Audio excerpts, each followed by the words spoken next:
আমি কিন্তু যাব ওই যে জায়গাটা দেখছেন, যেখানে কালের সাক্ষী হয়ে এখনো 200 বছর আগের মানুষ পোড়ানো চিতার কাঠ এখনো পড়ে আছে।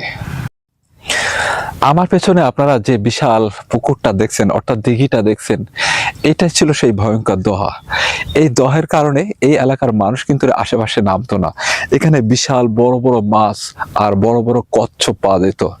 আর ঠিক ওই যে দূরে দেখছেন যে ছোট আম গাছ এবং পুকুরের ভিতরে একটা পানির মেশিন, ঠিক এই জায়গাটার অপোজিটে ছিল বিশাল বড় একটা বট গাছ। তো এই বট গাছটার মালিকের যে জমিতে ছিল, সেই জমির মালিক যখন ওটাকে বিক্রি করে দিতে চাইতো এবং ওই বট গাছটা কাটার জন্য যারা এসে ওর একটা ডালেও কোপ দিত, সে কিন্তু অসুস্থ হয়ে মারা যেত। তাহলে বুঝতে পারছেন যে এই জায়গাটা কত ভয়ঙ্কর ছিল। ভিড়টা দেখছেন, এই ভিড় দিয়ে কিন্তু আমাকে যাইতে হবে ওই যে সামনে ছোট্ট একটা করে আছে ওই পর্যন্ত। কেউ কেউ বলে সেই ভয়ঙ্কর বট গাছ নাকি এখানেই ছিল। এই যে দুটো মেহগনি গাছ দেখছেন, এখানে নাকি ছিল। আবার কেউ কেউ বলে অন্য। এই যে ছোট্ট খালটা দেখছেন, এই খালটাই কিন্তু আমাদের দুঃখ। কারণ এই খালটা দিয়ে এত পরিমাণ বর্ষার সময় পানি প্রবেশ করে, যাতে করে আমাদের 2-3টা মাঠের ফসল কিন্তু পুরো নষ্ট হয়ে যায়। দেখেন পুকুরের পাড়ের পাশে এখানে যে বস্তা জাতীয় একটা প্রলেপ দেওয়া আছে, আর এটার কারণে কিন্তু মাটিগুলো ভেঙে যায় না। কি অসাধারণ ইউনিক চিন্তা ভাবনা। অনেকে হয়তো ভাবতে পারেন যে এই খুঁটির সাথে ওই অপর প্রান্তের খুঁটির দড়ি কেন বাঁধা আছে। কারণ এই খুঁটি দিয়ে ছোট্ট ভেলাটা আছে, এই ভেলাটা কিন্তু ওই তার বেয়ে নিয়ে যায় খাওয়ার দেওয়ার সময়। এই যে নিচে দিয়ে আরো একটা দড়ি দেখেন, অলরেডি সবুজ দড়ি টানানো আছে এই মাথা থেকে ওই যে মাথা পর্যন্ত। আমি কিন্তু আপনাদেরকে বলেছিলাম যে চিতার কাঠ দেখাবো। এখান থেকে 200 বছর আগে এখানে কিন্তু যে একটা শ্মশান ছিল, তার বাস্তব নমুনা হলো এই চিতা। দেখেন এই চিতার কাঠে অলরেডি কিন্তু আগুনের চিহ্ন এখনো চলে আসে। এই যে দেখেন এই আগুনে পোড়ার চিহ্ন, কয়লা কিন্তু এটা এখনো, এই যে খুঁটলে কয়লা দেখাচ্ছে। আর এই সাইডে দেখেন যে পোড়ার চিহ্নগুলা। আর এই কাঠটা যে কি পরিমাণ ভার, তো সেটা আপনারা না ছুঁইলে বুঝতে পারবে না। এইটুকু কাঠের ওজন কম করে 2 থেকে 3 কেজি। এই যে ছোট্ট ঘরটা দেখছেন, এই ঘরের যিনি কেয়ারটেকার থাকেন, কি অসাধারণ দেখেন বাঁশের শেকড়টা। বন্ধুরা, আমি কিন্তু এখন আপনাদেরকে দেখাতে নিয়ে যাব ওই যে ওই মাথায়, ঠিক যেখানে ওই যে আম গাছগুলো দূরের, ওখানে কিন্তু সেই চিতার সবচাইতে বড় কাঠটা এখনো নিদর্শন হিসেবে পড়ে আছে।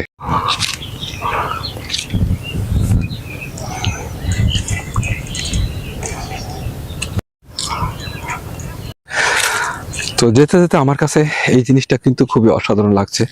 দেখেন একটা বেগুন গাছে যে ভাই কি পরিমাণ বেগুন আইছে, তো সেটা আসলে চোখে না দেখলে বিশ্বাসই করা যাবে না। দেখুন সেই কাঙ্ক্ষিত নিদর্শনটি দেখতে কিন্তু এই যে ছোট্ট একটা সাদা জিনিস দেখছেন, এর পশ্চিম সাইডে দেখেন একটু নিদর্শন আপনারা দেখতে পাচ্ছেন, এখানে কিন্তু আমি নিয়ে যাব। আর এই যে বড় ঘেরটা আছে, এই ঘেরের ভিতরে কিন্তু শত শত মানুষের কঙ্কাল আজও পড়ে আছে। তো এই ঘেরটা যখন স্কো মেশিন দিয়ে কাটায়, তখন কিন্তু অনেকগুলো কঙ্কাল ওঠে, আর সেগুলো কিন্তু এই পানির নিচেই এখনো মাটি দেওয়া আছে।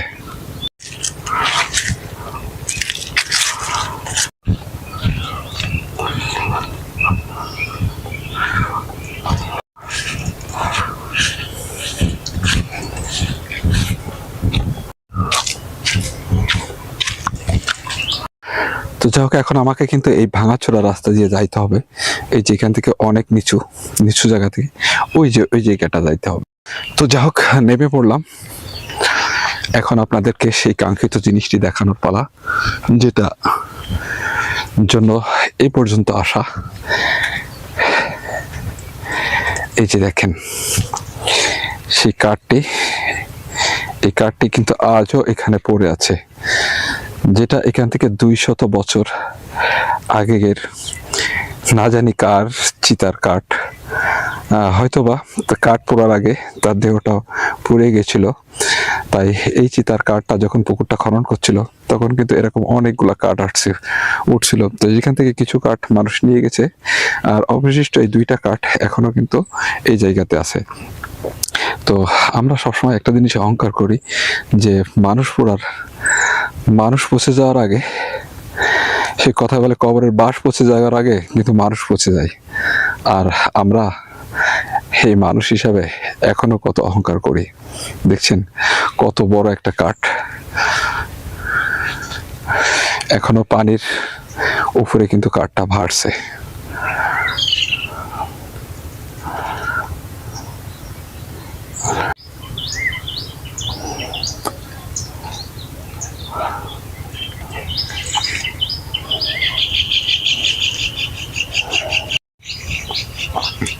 দেখেন কাঠের গায়ে কিন্তু এখনো কালো কালো অনেক দাগ আছে, যেগুলো হলো আগুনে পোড়া সে দাগ আছে। এই যে আমি আপনাদেরকে জুম করে দেখানোর চেষ্টা করলাম কাঠটা, দেখেন কাঠটা কত লম্বা, আনুমানিক 3 থেকে 4 ফুট হবে।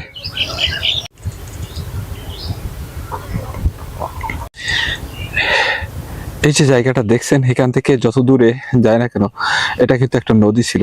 আর নদীটা ওই যে দূরের এই ফাঁক দিয়ে দেখেন, ওই যে দূরের ওখান থেকে কিন্তু আরেকটা বিলের সাথে জয়েন্ট হয়েছিল। কিন্তু কালের বিবর্তনে এই নদীটা কিন্তু আজ আর নাই। তারপরও ওই নদীর পানি এসে কিন্তু আমাদের ফসলগুলো নষ্ট করে দেয়। আমার সামনে এখন আপনারা যে বিশাল বড় একটা পুকুর অর্থাৎ দিঘি দেখছেন, এই দিঘিটাই কিন্তু ছিল একসময় দোহা। অর্থাৎ এই দিঘির মাঝখানে ওই যে জিনিসটা যেখানে দেখছেন, এখানে কিন্তু পানি অনর্গল ঘুরপাক খাইতো। আর এখানে যদি কোনো মানুষ নামতো সাহস করে কিংবা কোনো নৌকা আসতো, তাহলে কিন্তু তার শরীর সমাধি হইতো। তবে এখানে আসলে আপনার আর একটা জিনিস কিন্তু উপলব্ধি হবে, কি অসাধারণ প্রাকৃতিক সৌন্দর্য, যা চোখে না দেখলে কখনোই বিশ্বাস করা যাবে না। কি অপূর্ব দৃশ্য। ও ভালো আছেন? গাছ ধরো এই কাঠ, হ্যাঁ আচ্ছা, ওই কাঠ গাদা করা ওখান থেকে এখান থেকে সোজা পশ্চিম দিকে যশোর, আর দক্ষিণ সাইডে এই সাইডে সব এটা সাতক্ষীরা বট গাছ। ও আচ্ছা, হ্যাঁ বেগুন গাছের কোণা এখানে বুঝতে পারছি। মানে ওই পাশে যে খাল মতো ছিল, খালের পশ্চিম পাশে। ও আচ্ছা আচ্ছা আচ্ছা, এই দর পানি নাকি চারিবারে ঘুরতো এখানে কেউ, হ্যাঁ না ছোটবেলায় শুনেছি আগের লোকের কথাই। আমার দাদা দাদা বলছি এখানে হ্যাঁ ও আচ্ছা আচ্ছা, ও